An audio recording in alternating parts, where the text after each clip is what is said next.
Good morning, everyone. Thank you for joining us today on how to make the most of working with influencers. This is our first webinar we've had in a few months, so welcome back and really excited to have you here. My name is Nick Fry. I am the Manager of Business Development with Tourism Nova Scotia. For those of you who are new and aren't familiar with Tourism Nova Scotia, we are the tourism marketing organization for the province of Nova Scotia. We market Nova Scotia as a vacation destination and lead initiatives to help tourism grow in the province. Now, COVID-19 and the related travel restrictions is having a significant impact on businesses in Nova Scotia. And we're offering training and support to help businesses adapt to this new environment, enhance quality, and also competitiveness. The webinar series will offer practical information and help you steer your business through the pandemic and as you recover. So all of our previous webinars are recorded and they're available online, and really excited to have you here today. So we are going to encourage you to post your questions in the bottom, and just throughout the presentation, just put any questions you have. And if you have any questions that are outside the topic that we're covering today, feel free to contact us and we'll definitely answer those for you. Within 24 hours, we'll send out a link to a video recording of today's webinar. And also in the next few weeks, we'll post a tip sheet that's available, and anything else that we talk about throughout the webinar, any kind of resources, we'll make sure we share that out as well. So very excited to have Daleen Hecht here today with Hectic Media. Daleen is the National Geographic Traveler of the Year, an award-winning travel blogger for Hectic Travels. Founded Hectic Media in 2013 with her husband Pete, merging business skills, the love of travel, and new media. Daleen has long developed partnerships with some of the world's most innovative travel brands, which she'll talk about today. And we've been working with HMI for several years, and in that time, Daleen has visited many parts of the province. So very happy to have you here today, Daleen, and you can share your screen and look forward to your presentation. Thank you, Nick. Oh, you're welcome. Okay, let's get this up.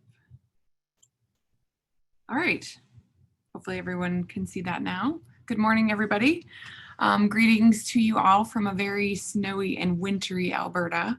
Very jealous of the warm weather you are keeping in Nova Scotia, but it's always a pleasure to talk to everybody in Nova Scotia. As mentioned, my name is Daleen Hecht, and I am a traveled out that way 10 years ago with my husband, all really before the word influencer even hit the mainstream. We blogged before we even owned a cell phone, and there was Instagram, which makes me feel super ancient now, but so it is. We followed the old cliche of selling it all to travel the world. We went around for 8 years just about, but we've been settled back in Alberta since 2016. In our travels, we've been to Nova Scotia 3 times for a total of 5 weeks. So we've seen almost every corner of your province, and our blog and our social channels have Nova Scotia content all over them. Tens of thousands of people have read our posts and watched our videos and seen what a really great time that we always have when we're out in Nova Scotia. So while we started out as bloggers a decade ago, it was several years after that when my husband and I started to be approached by brands and destinations with questions about how to work with people like us. Hence the start of HMI. Our company really makes the connection between influencers and the brands that want to work with them. We feel like we can really optimize those relationships given that we have now been on both sides of the table. And over the years, we've worked with many destinations, big and small, and brands, including Expedia, AAA, many provincial tourism boards and local boards alike. And really just trying to help them navigate what's still a relatively new, tricky world of influencer marketing. And you may be familiar with the Creator Coast campaign that we worked with Tourism Nova Scotia this fall. It's a concept that we developed at HMI, and we launched it in 2019 that allowed for an innovative and fun way for influencers or to bring together tourism partners and influencers for an intensive campaign to generate a lot of buzz about a destination. And as a part of that project, I was asked to speak to some of the partners there about optimizing that time and working with influencers, and that talk went well. So I'm here again today to tell you some more about that as well. So in this webinar, I am going to cover 4 things.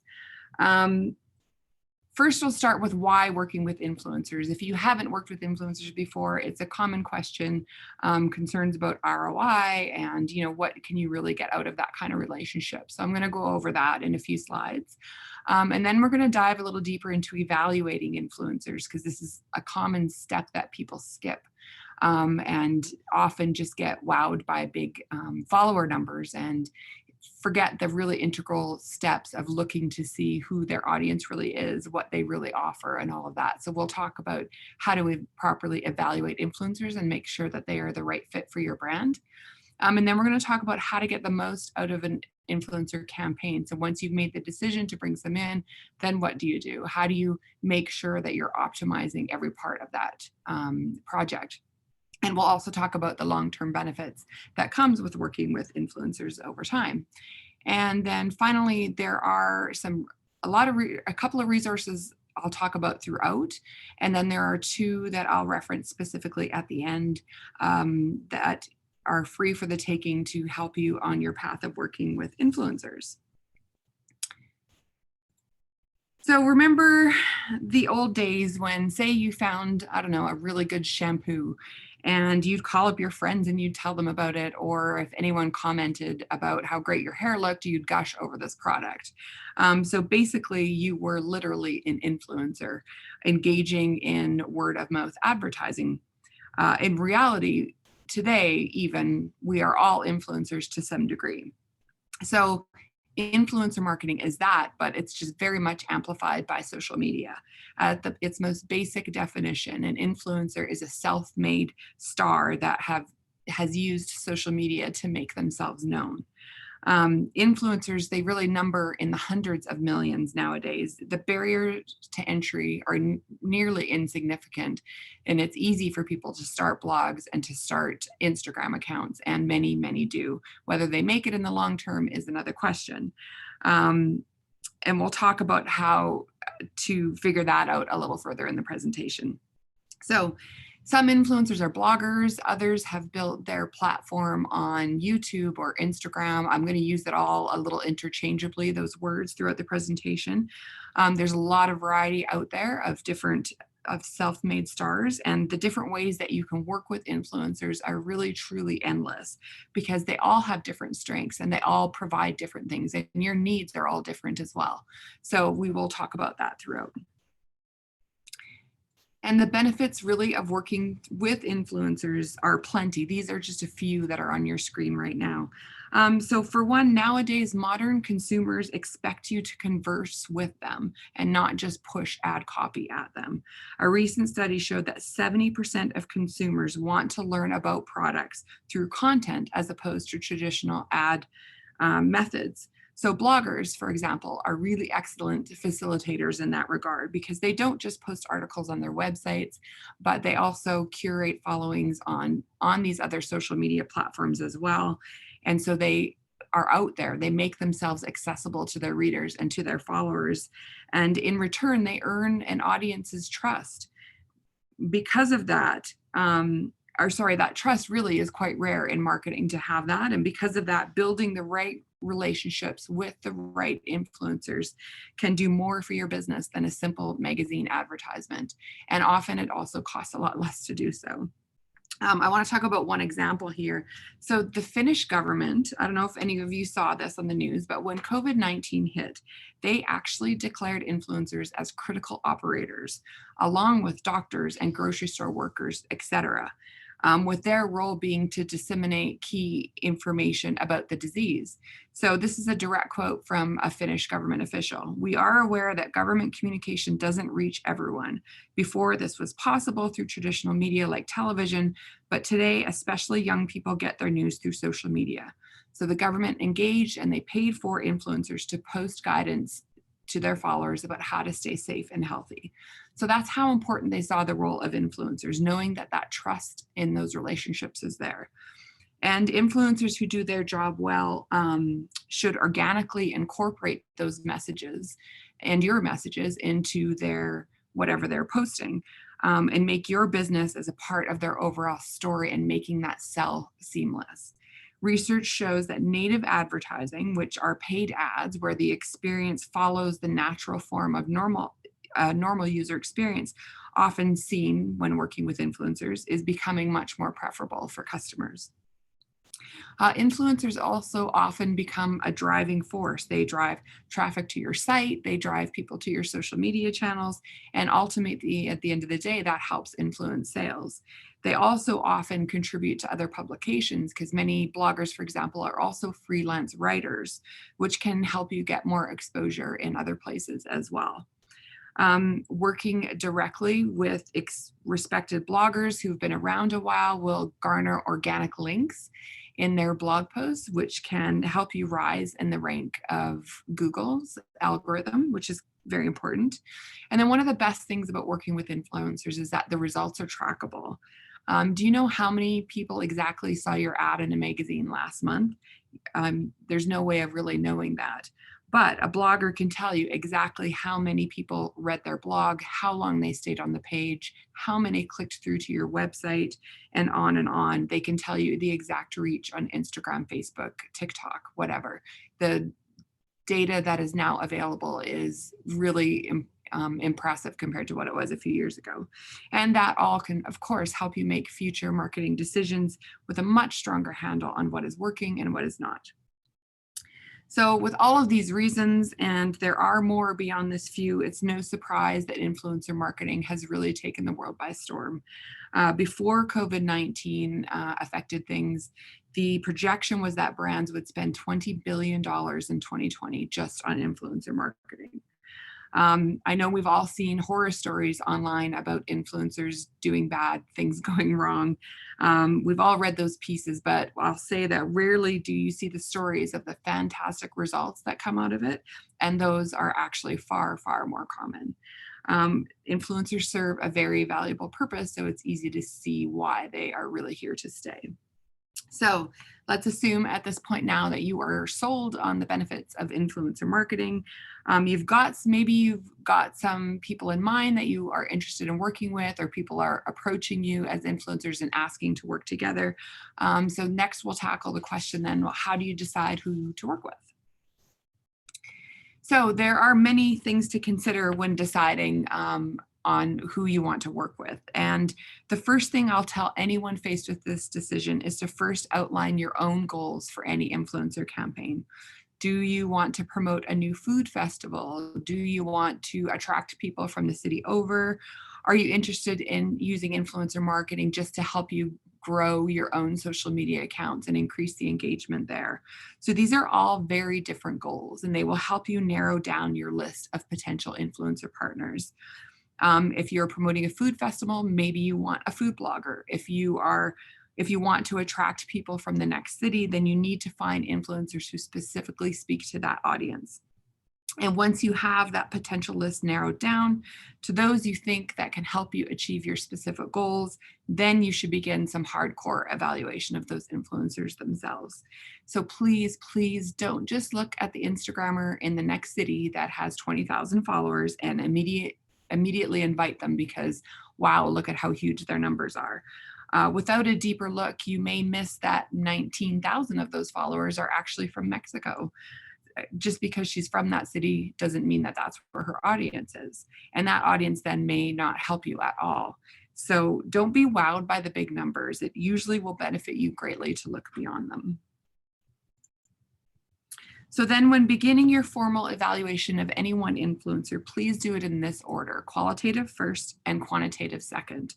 If a creator's niche or voice isn't true to the brand that you want them to represent, then that alone should be a non-starter.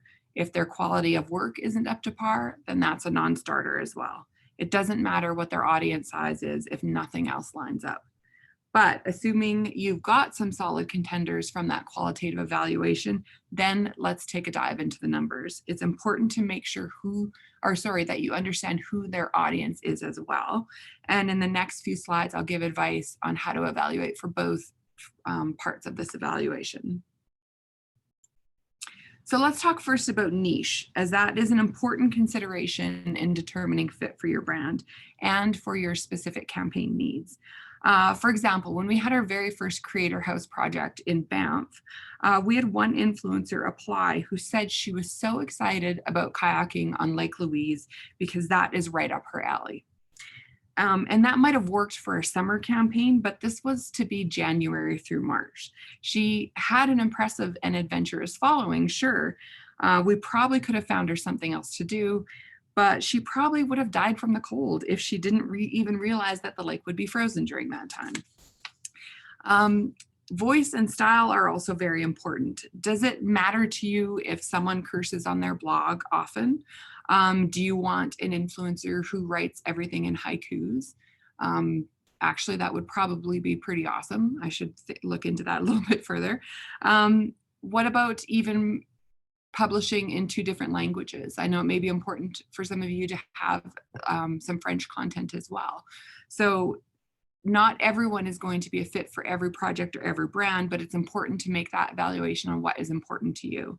And a good question to ask yourself, considering that the influencer will essentially be an extension of your business, is would you be proud to have them talk about you? It's a good question to ask. Other important things to look at in a qualitative evaluation is if their work is visually appealing. Travel is often sold on a single photograph. I once vowed to track down a restaurant that was perched on the top of a rock off of Zanzibar just because I saw the photo on Pinterest. And I did track it down and it was amazing. So having good visuals is so, so important, but keep that in mind. And then when it comes to engagement, this is another case of not just looking at the number of likes and comments, because those actually can be bought, sadly, but also look closely at the quality of comments that comes in. You want to see thoughtful engagement to know if the influencer you're evaluating really has a good rapport with his or her audience, and that he or she has their trust. Also be wary of those that only seem to get comments from other influencers. There are a lot of what they call comment pod groups out there, where influencers will join together in a pod, and as soon as someone posts, they will all comment on each other's. It's a way to boost that post in Instagram's algorithm.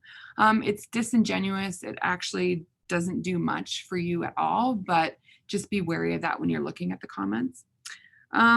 There are lots of other things on the qualitative side that are worth evaluating. And this final one may seem a little bit silly, but it's actually one of the most important points that clients always discuss with me. Simply, are they nice? Will they be professional? Are they amenable people to work with? That can really make all the difference between a good campaign and a bad one. So it isn't exactly a number you can log into a spreadsheet, but it's really just about gut check time. Go through their channels, get a feel for their style and character, and even in your early discussions with them, assess how they seem to be in interactions with you. And if they pass that gut check test and everything else lines up, then we can move on to the quantitative. I want to share this one just little example from a campaign that we did several years ago, where we had a group of different bloggers visiting a destination. This is just a sample of 2 of the participants. One of them had 100,000 monthly blog page views, 50,000 followers on social.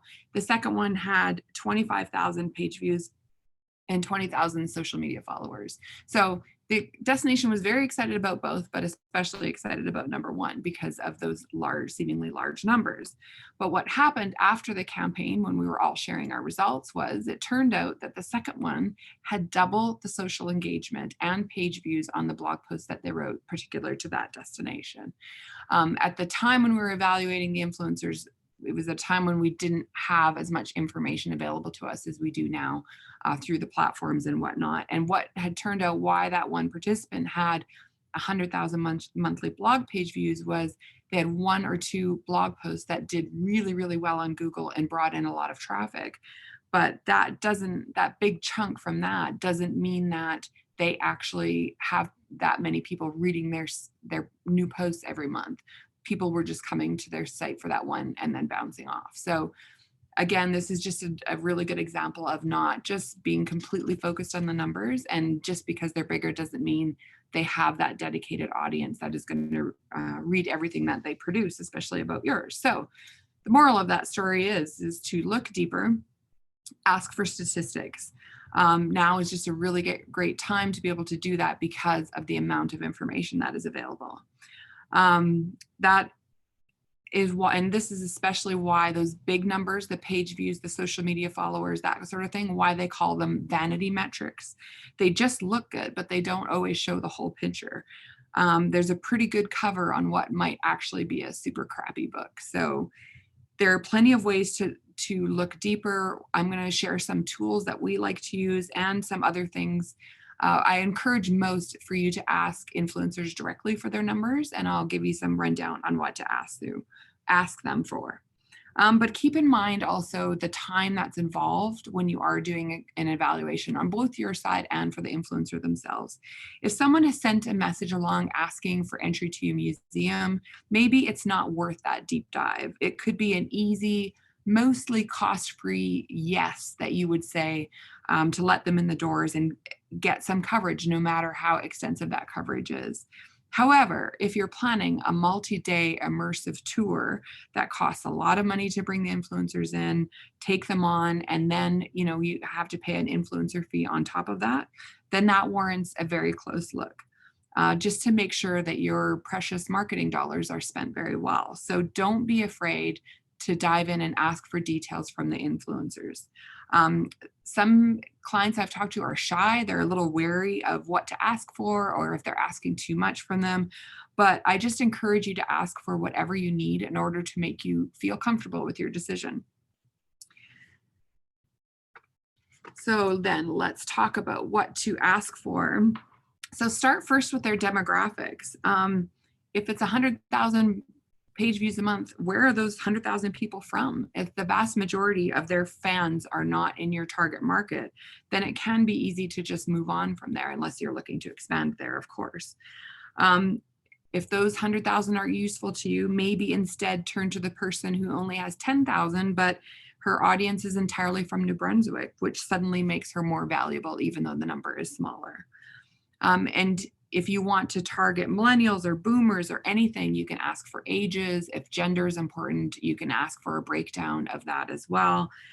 This information is all available. And if it's relevant to what you want to target, then don't be shy of asking for it. Influencers will also be able to provide you with average reach data or engagement on their recent posts. Sometimes these numbers might not mean like much or seem to mean much when you first get them. Like if someone says they reached 10,000 people last week on Facebook, is that good? If you get this though from multiple people that you are evaluating, the number will mean much more once you're able to stack them up against each other and see where they are relative to each other. One other thing I want to point out, if they are just sending you an email full of numbers, but for some reason you don't 100% trust what they are sending you, don't be afraid to ask for screenshots of their Google Analytics or their insights on Facebook or Instagram or whatever. I've actually heard of one fairly big blogger in Canada who said no to providing any numbers. And so what does that tell you? That's just a giant red flag. And trust your gut on these red flags. Ask for more data or screenshots if you need them. Ask for case studies and references, because that can actually tell you quite a bit about what they can deliver for you based on what they may have done for similar destinations or businesses in the past. There is a checklist available of a whole laundry list of things to ask for. It's in an ebook that I'll reference at the end of the presentation, so just hang tight for that. And finally, as the marketing industry continues to evolve, we're privy to a lot more tools out there to evaluate fully. So Social Blade it's just socialblade.com. It's a free option out there for some very top level growth data.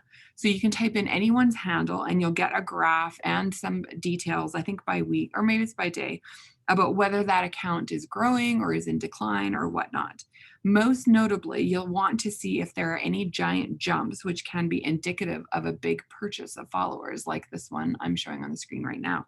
So this is an example of someone we know, and that jump shows that they clearly purchased 43,000 followers in June of 2019. Whenever we see a jump like this, though, we do check across their channels to say, maybe they got mentioned, a big media mention that would draw a lot of people to their accounts. We checked, they didn't. And actually 43,000 is a pretty giant jump anyways. That doesn't often happen, even if you are mentioned on big media. So that's one thing to be wary of. Of their 100 and some thousand followers, almost half of those are purchased. And what typically happens after that, which you can see on the graph here, is that as Instagram continuously cleans up bad accounts, you see fans dropping off daily in decent sized numbers, which you can see as the year, the graph gets into 2020. So this is a report on Instagram. On Social Blade, you can also run free reports like this for Twitter and YouTube. Another that we use repeatedly is called Hype Auditor. You can purchase a report online that really digs deep into an influencer's Instagram or YouTube channel. The reports can be a bit pricey. It's 50 reports a month for $300 US, but they are very, very valuable. So I'd recommend investing in it if you're doing some big campaigns. But for smaller one-offs, then just ask the influencers for their basic data like demographics, and that should give you enough to make an informed decision. But I just want to show this typical example of, or an example of a typical influencer on Hype Auditor. So the 61 out of 100, that's typical. That's an average audience quality score that they call it. We've seen a handful of, we've run hundreds of these reports. We've seen a handful of them that are above 80% in that range. But yesterday, while we were running reports for an upcoming campaign in Alberta, we actually saw someone from Calgary that had a score of 5. And that's the lowest I've ever seen. There's some shady stuff going on in there. But the audience quality score is far from the only thing we look at. The report has a ton of good info in it. So here we can see where the audience is from. And the bottom left one little graph is actually the one I look at very closely. It shows the percentage of people that are actually real versus bots or other influencers, or there is also a percentage of audience there. It's called mass followers. And that's when influencers, they employ this practice of following a bunch of people by an automated system and then unfollowing the next day if they don't get followed back. So it's a kind of a quick, inauthentic way to drive up follower numbers as well. So these numbers here with 50% roughly here is the real people. This is also kind of typical, although a little on the low side. So I'll tell you about our account, Hector Travels, because we have never bought any fans. We've never done follow, unfollow, any of that kind of stuff. We've been featured a couple times by Instagram, which we saw a quick boost in the numbers there, but those over time, those people fall off as well as people close accounts or Instagram cleans up, because those kind of features do attract bots as well. So anyways, all that to say is our real people, even though we've never done anything adverse to our account, sits around 65% only. So it's just natural that people are going to attract bots and other influencers to like their accounts and stuff like that, no matter if they're doing anything adverse or not. So using online tools and other evaluation techniques aside, Tourism Nova Scotia asked me to tell you that they are very friendly and ready to offer advice if you need it.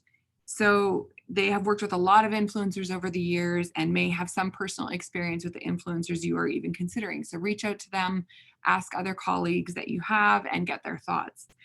Okay, so let's say we've gotten past the tough evaluation part. Influencers have all been evaluated, you've made your choices. So now what do you do? What other things do you need to think about at this point? And how should you prepare for their visit?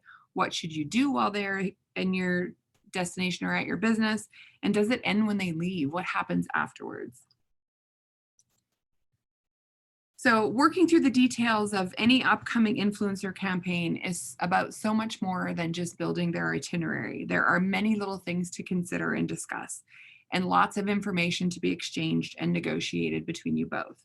So here are some key points that you should consider. One, of course, is what is included. So you're bringing them in to go on a tour.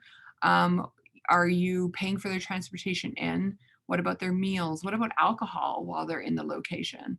You know, these are all things to be considered and discussed between the two of you so that it is very, very clear before the trip starts. It can go really bad if an influencer shows up and something's not covered that they didn't anticipate, or, you know, vice versa. It can just be get off to a good start.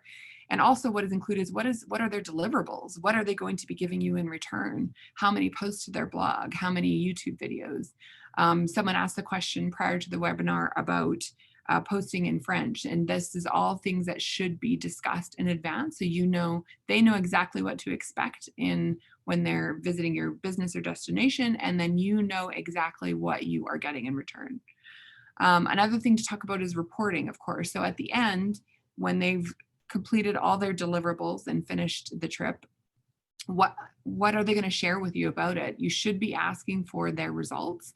I'll talk a little bit more about what to ask later, but just let them know up front that yes, you do have an expectation that you will get results in return in order to evaluate how well it has gone. Another thing to discuss is a timeline for publishing. For example, when my husband and I travel, we never usually post for the first 2 or 3 days when we're in a destination. That gives us time to download photos, edit them, put together short videos, write captions, all that sort of thing before we start posting. And sometimes that can catch people off surprise if it doesn't happen immediately. So just discuss that in front so that all the expectations are there, plus what the expectations are when the blog posts and videos will come out afterward. That's always good to know. So one thing not many people talk about is negative review policies. So when we hire influencers through HMI, we have our own specific negative review policy, which basically says if something goes wrong on the trip, they will first approach us or talk to the business or whatever involved to see how it can be fixed before, you know, blasting anything on social media, or if they need to publish something about, you know, something that went wrong on the trip, to also give the business a chance to respond to that as well. So that's something that we talk about with our influencers all in advance, and I would encourage you to do so as well. Next is talking about disclosure guidelines. So Ad Standards Canada has very specific guidelines on how to talk about sponsored travel or sponsored content online at all. So whether it means just adding a specific hashtag, like ad or sponsored, to different tweets, Facebook posts, or whatever. There's rules on where those hashtags should be in the post in order to make sure they're not missed by the consumer or follower who's reading it. So sometimes I should say, you should always talk about this up front to make sure that the influencer is going to follow all of the guidelines, because I mean, you could be held liable if they don't. So just to make sure that that conversation is had up front. And finally, I know this is a very popular question, so I have another whole slide on it, but it's to pay or not to pay is the question when it comes to influencers. And so how we typically go about this is there's 4 specific scenarios in which you can expect to pay. There are instances, of course, where there will just be a simple exchange of services, whether it's an entry to a museum or something else in exchange for a blog post or that. Those deals still do happen. It really depends on a few things, which I'll get to now. So when it comes to paying them, when do you have to pay? In the first part, it often is just simply the influencer's policy. They just won't travel unless they get paid for it. Consider they're their own publishers, basically. So it is marketing dollars from you coming into them, like it would be for any other thing that is published, I guess, magazines, whatever. So if it is their policy that they won't travel without it, that's when you can expect to pay. And that typically happens for influencers that have been around for a while and have a pretty big following. Another instance is if you want specific marketing coverage. So if you are dictating, I want you to mention these talking points, I want you to use these hashtags and all these kind of things, that's no longer an editorial in-kind situation. That's especially marketing. So you need to expect to pay if you are dictating any kind of message that you want them to convey. Also expect to pay if there's just anything extra you want them to do. Most influencers, when they go into a trip, have a pretty good idea of how they will talk about it, how often, what works with their audience. Say a week-long trip will mean 2 blog posts is what I'd feel comfortable offering, daily social and that sort of thing. But if all of a sudden you also say, hey, well, can you take over our Instagram accounts while you're there? Or we'd like a blog post for our site, or could you tweet a little bit more, all that stuff that are deemed as extras, you can expect to shell out a little bit for that as well. And then finally, if you want to license any content that they are producing. So just because they're producing photos and videos on a trip with you doesn't mean that those become your photos and videos as well. So if you want, though, the ability to use that content yourself for marketing in the future, you can expect a price tag to be attached to that as well. A lot of that kind of stuff, though, when you do get into a relationship with an influencer and say it is their policy that, I won't take this trip without X amount of dollars, they will take on those extras. They will usually include some content as well. So these aren't all stacked on top of one another, but expect that it can be negotiated all as a package deal. A lot of people asked in the time leading up to this webinar about average pricing for influencers. First of all I can say is that it is quite varied. It depends on the influencer's strengths, how much coverage they're going to give, what you ask of them, how in demand they are, and so on. But I did want to give you some examples. So these are a few of the creators that participated in Creator Coast this fall. And these are the rates paid in exchange for the deliverables that are listed there in the colored boxes. So each of these influencers took a 6-day trip in Nova Scotia. And they, as you can see, they are all strong on different platforms. They produced different coverage, and they also had a pretty big variety in what they were offering. So it is difficult to apply a one price fits all kind of rationality, but hopefully this little snapshot does provide some kind of level of guidance. So you have an idea if you really are interested in an Instagrammer, for influencer number 3, this is kind of what you may expect to get. I do want to also say, though, that these were negotiated, so they weren't essentially the initial offer. And I would suggest that don't be shy of negotiating either the fees down or what's usually easier is to get the deliverables up. So don't be afraid for reasonable asks when it comes to either one of those situations. So now that we've finalized all the details and settled on a price and all that sort of thing with an influencers, in the weeks leading up to the campaign, it's time to get ready for their arrival and focus on optimizing that campaign as much as possible. So even though via your vetting, you know them pretty well by now, still spend some time perusing their social channels and find out more about them. Little details can help you tailor an itinerary or even add some special item to their swag bag that is personal and will really endear them to you and the campaign. So, and also start connecting with them on social. Send them a note or comment on some of their posts, just letting them know that you're there, that you're eager to have them visit, and that maybe you're excited to see how they will explore your destination.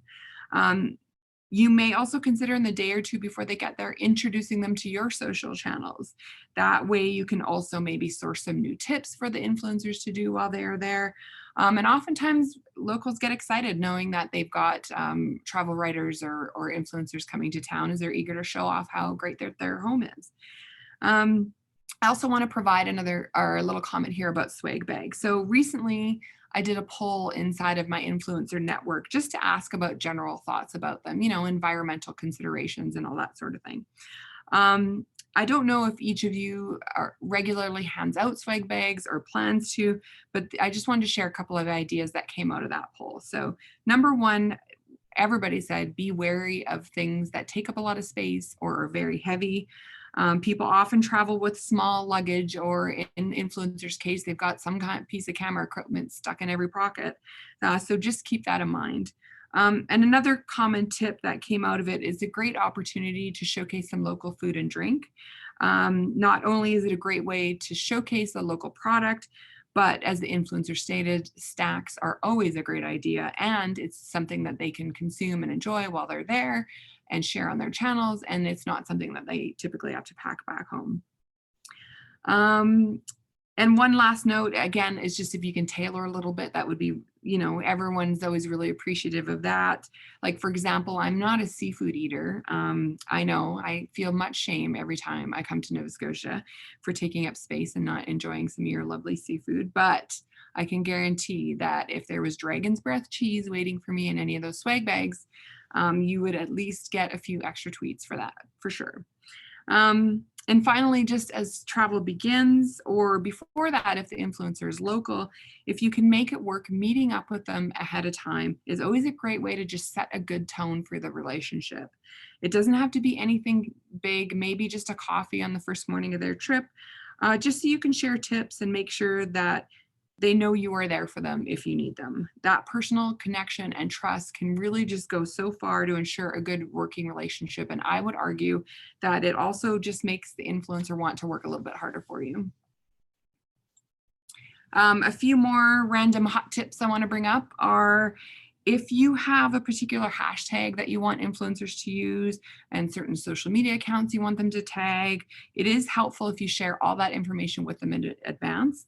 Preparing a simple email with all of that pertinent info, as well as such things as pamphlets, news releases, etc., just so that you want them to be aware of, just make sure those are included as well.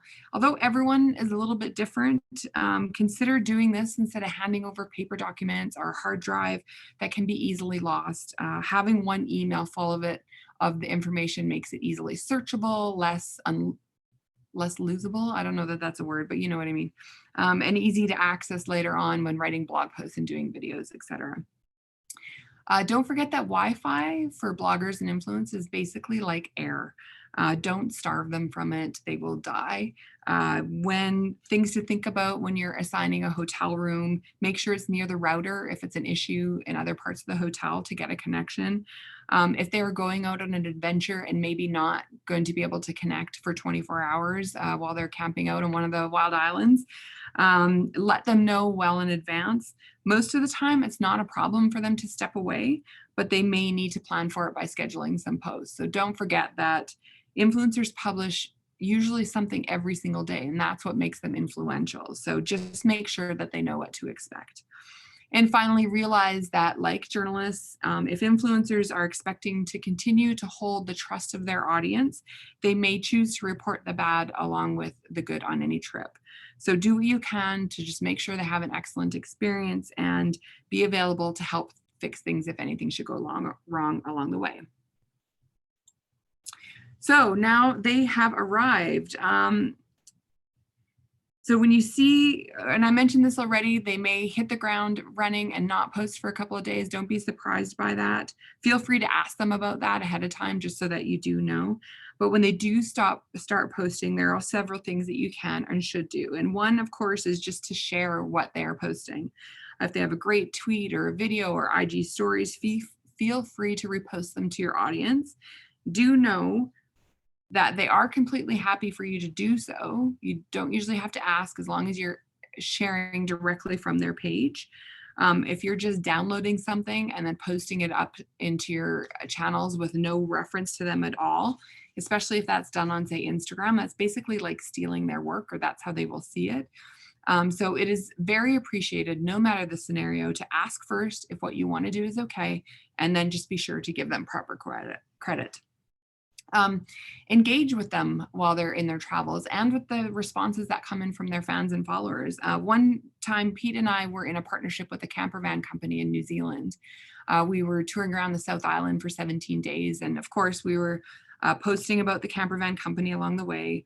And as we did on our Facebook page, especially, we had lots of questions coming in from readers about the camper vans themselves. And the company, they followed closely and they answered those questions.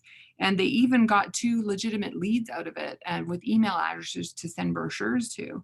So it always surprises me when more companies aren't there and engaging and having that direct connection. The potential customers are just right there, but rarely brands take the time to actually be a part of those conversations. And of course, just be available.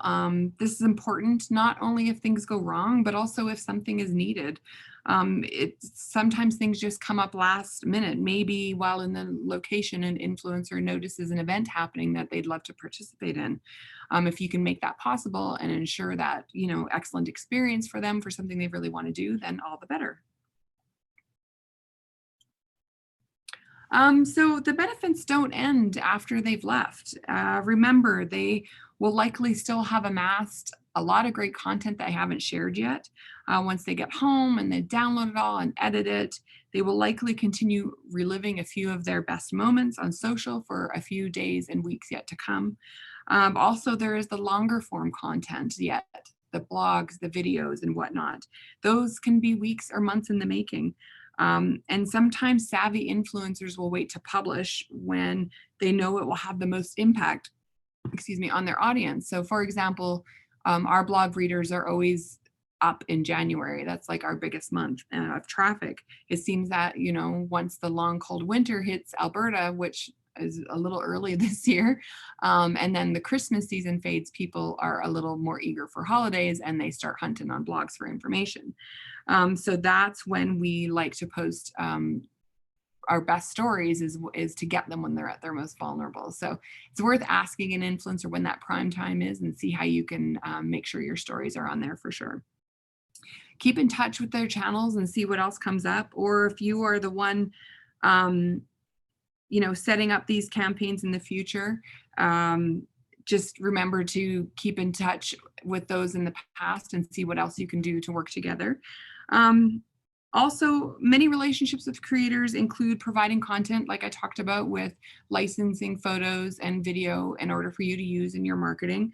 That's a tremendous opportunity to use that fresh content in a variety of different ways. So this photo on the page here is one that we took when we visited Taylorhead Provincial Park. Cut a different way. I mean, it would work good on Facebook or Twitter. Cut it a different way. All of a sudden, it's an Instagram story. So I wouldn't use the same photo all the time in different places, but there are opportunities to use the content that is produced over and over again. There's a link there at the bottom of this page. It's actually another presentation that I gave recently. I think it gives 17 different ideas of how to repurpose content. So that maybe if you're interested in seeing how to do that, that link will be made available to you later as well. But that's a good resource to take a look at. One step as well that I think people often overlook after a campaign is just really taking the time to properly assess how it all went. This should be done really within a couple of weeks of the trip, or maybe even again over time to see the lasting effects of anyone that you worked with. Start first while it is fresh in everyone's mind with a qualitative review of how it went. So some things to consider are, start with looking at what the reactions were to the influencer's posts about you. Was there a lot of encouraging feedback? Was there anything negative that you need to consider? And if you can, assess what exactly it was that seemed to cause the best reactions. Maybe their video content shined more than the photos did. What really, hone in on what people seem to engage with most. This can help you to sharpen your focus with influencers for next time. So if that video really did work well, then maybe your next campaign is solely with YouTubers to try to capitalize on that. It can also help give you some guidance of different strategies for your own channels as well. Another point is to simply ask the influencer for feedback on how it went from their point of view. Each experience should really be seen as a learning opportunity for the next time. And influencers who you have come to trust can become a great source of knowledge for you as you continue down this path. And for those who you worked well with and those whose audience is exactly who you want to access, consider working with them again.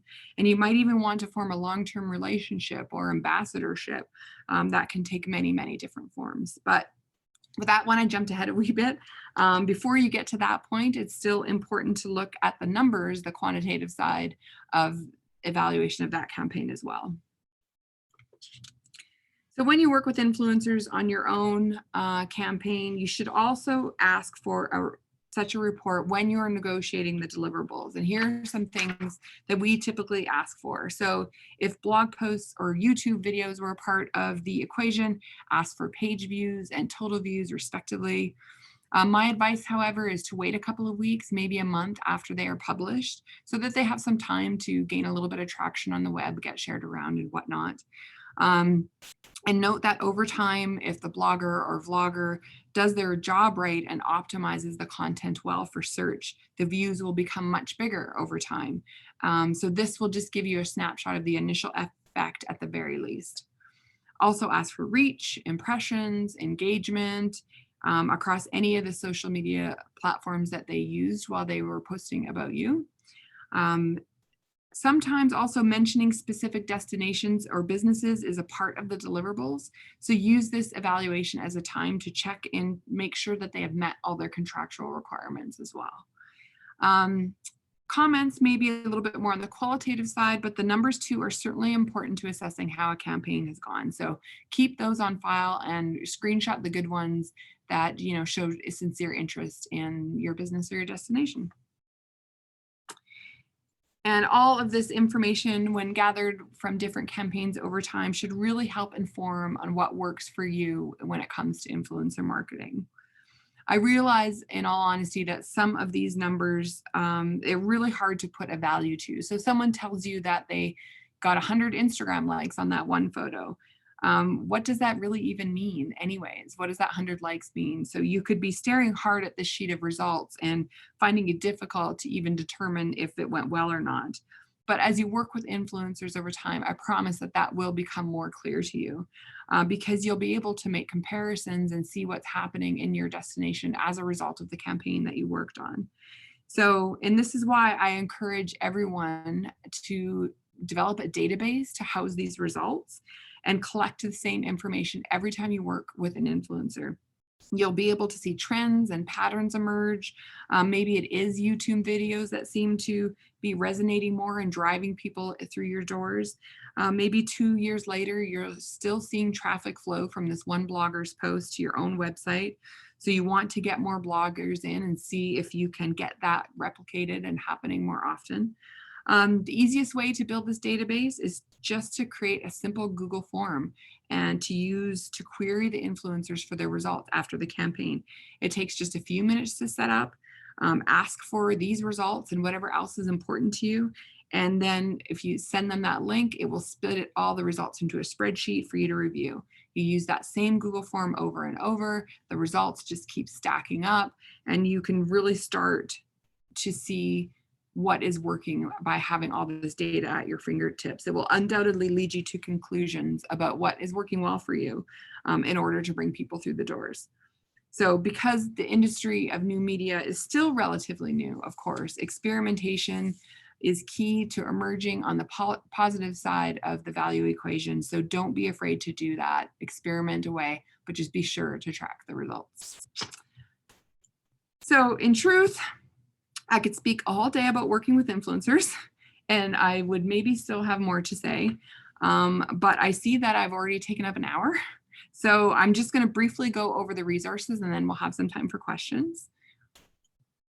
So at HMI, we've actually written a whole ebook on this topic, and it is basically all I would give in my day-long talk, maybe a little bit more, and it's for free on our website. You can get the full story and examples and a bunch of stuff from our many years of working with influencers ourselves. It's a long read, but it contains basically everything that you need and is a deeper version of what you heard from me today. I've also made a checklist to help you organize some of the information you need to consider when working with influencers, just to make sure you cover off the most salient points. So this is just a small screenshot of it. There's more, and there's, I think, where did the link go? Oh, right there at the top of the page. Never mind. And finally, I've been asked to tell you about even more resources are coming. So Nick referenced the tip sheets that are coming from this presentation, so those will be coming soon.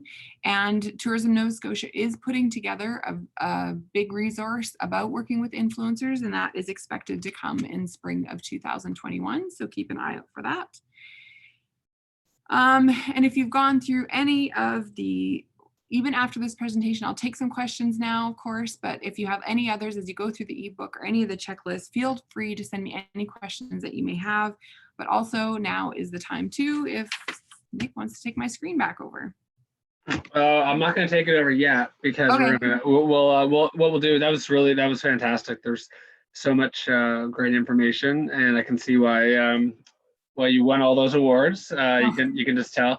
So a few questions, and you might have already addressed this, but maybe you can add a little more to it. So this question came through from Joel, hoping that at some point in the webinar you may have a minute to address transparency as it relates to the use of influencers. And I know you did cover it, yes. but the question would be, is there an exchange of money, which I presume there often is? Does the influencer have to disclose that this is people that they're communicating with, and how do they do that? I know you gave an example um, of having to say it's sponsored or paid or whatever, but is there anything more you can add to that? I'll just say that, so even if there's no money exchanged, if there is any kind of exchange at all, even if you're letting them into the doors to an attraction or whatnot, that would be treated the exact same as if you paid them $500 to be there. So every tweet, every Facebook post, every Instagram post, every blog post, whatever, needs to be labeled as, I mean, there's labels, there's sponsored ad, all that kind of stuff, but they really should just be as stated as plainly as possible. I was, admitted to this attraction complimentary kind of thing, like those kind of words, to completely disclose and be fully transparent about the relationship. It's the same rules that follow in the US. The only slight difference that we have in Canada is that when it comes to Instagram stories, if someone's posting 10 chapters on Instagram stories about their visit to your attraction, they only need to mention the relationship on the first one and not all 10. That's different than the US, where they have to label every chapter of the Instagram stories as ad or sponsored. But otherwise, everything else should be clearly labeled and as descriptive as possible so that whoever's reading it is well aware of the relationship. Okay, that's great. Thank you. Let's see. So if anybody that's on the webinar now has any questions, just type them in the Q&A at the bottom.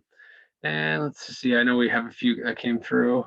So this is from Terry. I have a small two-room bed and breakfast. My focus is on agritourism. I don't have $2,500. How do I utilize influencers? Can I give them a free room?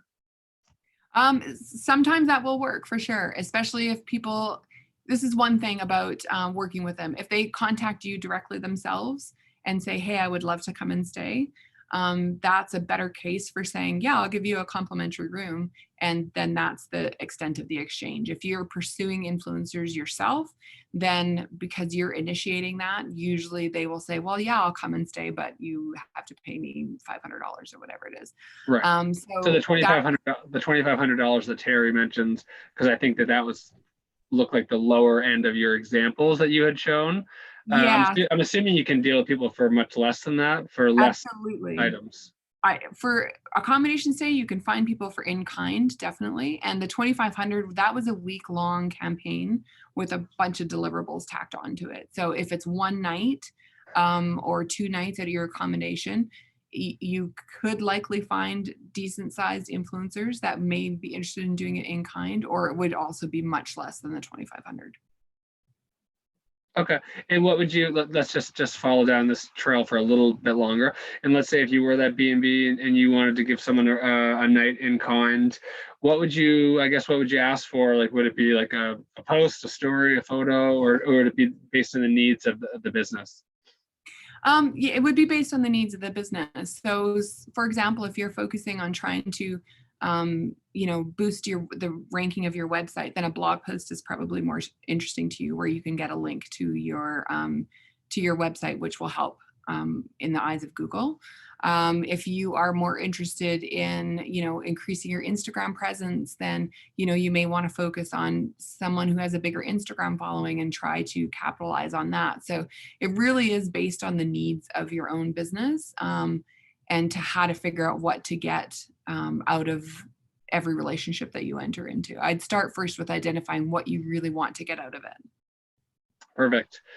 Can you help us, maybe we can share it out later, where people can find the specific requirements for labeling posts? Like, can you mention in Canada we have requirements and in the States they're different? Like, would we be able to find that somewhere? Yeah, we can, I know you guys are sending out links and stuff like that. It's an easy Yeah. link to find under Ad Standards Canada Influencer Guidelines. It's also in our ebook. If anyone's downloading our free ebook, is the link Yeah. there. So they have pretty clear, I think there's like a 10-page deck of slides that just are very specific about what to use and when to Okay. use. Perfect. And then somebody actually had a follow up. They said they can't find the free ebook on the site. Can you help? Because I would really like to get access to it. And I think we're going to send a link to that as well. Okay. Sorry if I put the wrong link in there. If it's on the HMI site, you go to ebooks on the top menu bar, and then I think there's two resources there. One, storytelling with social media. The other one's the tourism, working with influencers. So it's on that page. Sorry about that. No, that's perfect. So, and we'll share out the links. Let's see. Okay, we have, can you speak to the difference between using an influencer versus a photographer? We have run into the problem that local photographers aren't happy about sharing any content from any type of influencer. The photographers aren't interested in sharing content from, sorry, I misunderstood. Yeah, so basically, I guess, first thing we'll cover the first part, which is, can you speak to the difference between using an influencer versus a photographer? Sure. So my guess is you're bringing in a photographer because you want your own photos and they're going to shoot and give you some photos afterwards that you can use for your business. And sure, everybody does that, right? Or probably needs to do that to get good photos. It is possible to also partner with a photographer who is also an influencer. And then not only are you going to get you can negotiate photos out of that arrangement, but perhaps you're also going to get some exposure on their accounts as well. So they both need to be paid for providing those photos. One, if you have an influencer, you may get that added bonus of them also talking about your business to their channels, if that answers the question. Yeah, I think so. And I'm assuming they're starting to kind of merge together in certain cases, like the photographers and influencers. You see a lot of the really strong photographers have, amazing Instagram accounts, and yeah, I'm sure it's a natural progression for some of them. Yeah, it's very true. Okay, is there any other questions on this topic that anyone has? Just checking it right now. That you know what, I must say, when I was listening, it was so in depth and provided so much and great information. I'd assume a lot of the questions were answered. It was so helpful. And again, this will be made live so people can review later on in our tip sheets and all the resources we're going to share. So last shout out is anyone listening on the call has any questions. And of course, if there's anything that pops into your head later on, you can just let us know, and we're more than happy to help out with that. Jennifer is sharing out the links now. All right, so nope, that's it. That's perfect. All right, so thank you so much, Daleen. That's so great. So I really appreciate it and hope you have a great rest of the day. I know we got you up early, so I hope the rest of your day goes great. I'm going for a nap almost immediately. Oh, perfect. Great, thank you. It was my pleasure always to talk to Nova Scotia, so thanks for having me. Oh, you're welcome.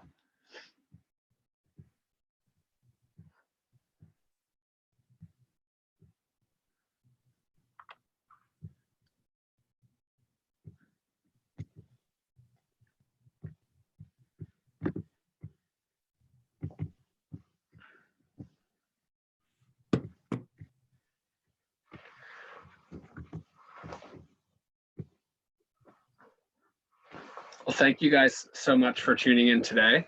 And we're really excited about having our next webinar. It's on Thursday, November 5th.